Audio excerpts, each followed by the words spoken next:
over the last 48 hours, one of the biggest or juiciest bits of news in the NFL is the Miami Dolphins apparently reaching out to Troy Aikman to help with their general manager search. What's the scoop with that? We've seen some teams bring in consultants from different areas in recent years. A couple years ago was Bob Myers with the Commanders, who was the former Golden State Warriors executive, came from the NBA world, but had been around championship cultures, and they felt like that would help Washington as it deployed its searches for both the GM and a head coach.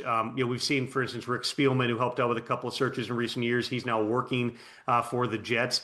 The Troy Aikman hire is very much in the Bob Myers lens. Troy, obviously, is a Pro Football Hall of Fame quarterback with 3 Super Bowl rings, but also because of his travels with Monday Night Football and getting exposed to different people and seeing folks at games and having interactivity, he's been calling around to GMs, over the past week here and just trying to get information on, all right, if we're going to capture the winning culture, but also get the right person, who is that? He's been doing that on behalf of the Dolphins. This is not, to be clear, from my understanding, Troy, who was, mused before about, I think I could be a GM. This is not him trying to get the GM job. He's not a candidate for the GM job. I do not expect he's going to be with the Dolphins beyond this search, but he is going to sit in on the interviews here and probably ask certain types of questions that, whether it's Stephen Ross or his son-in-law, Danny Silman, who's involved, Tom Garfinkel, the president, Brandon Shore, who has a significant role in the front office as well, and Dan Marino, who's another Pro Football Hall of Fame quarterback who is still employed by the Dolphins.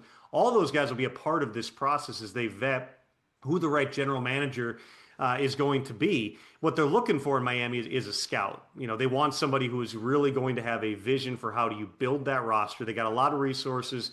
They have a patient owner. From everyone I've talked to, this is a good job walking into it here, but they want someone whose expertise is in team building. And so what I would anticipate is that the Dolphins move, I think, fairly swiftly through this process. I think they're going to hit the ground running next week. They've obviously got a 2-month head start since firing Chris Greer back on Halloween. The idea of Troy Aikman is not just to allow him to be part of the interview process, but also for him to make sure, okay, it's great to say, hey, we want to pluck somebody from, let's say, San Francisco, but who's the right person to pluck from there? That's where Troy has been involved in this process. And again, I anticipate that this is going to be a process that moves on the relatively quick side, Rich. So Norv Turner's not the next coach of Miami? Is that what you're saying? No, but I wouldn't be surprised at all if Norv Turner is fired up on some of these things as well. I mean, think about that too. When you're bringing in somebody like Troy, he's got all these different connections to people that he was with, who in turn have connections in different buildings.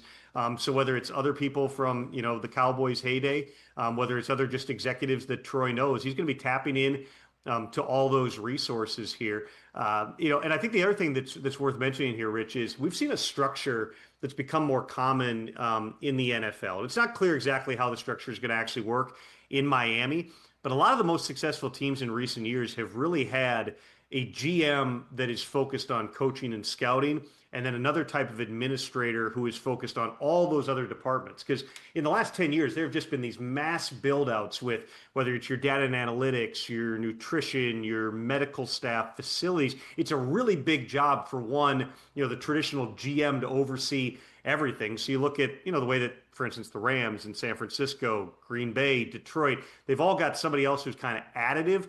That could end up being the structure here where, let's say, a Brandon Shore could oversee a lot of those other departments and allow the head scout, the GM, to focus on how do we get this team moving in the right direction with a lot of huge decisions here, Rich, looming, starting out with exactly what they're going to do at quarterback. Hey, you made it all the way to the end. Thanks for that. Check us out every single day streaming live on Disney Plus and the ESPN app 12 to 3 Eastern.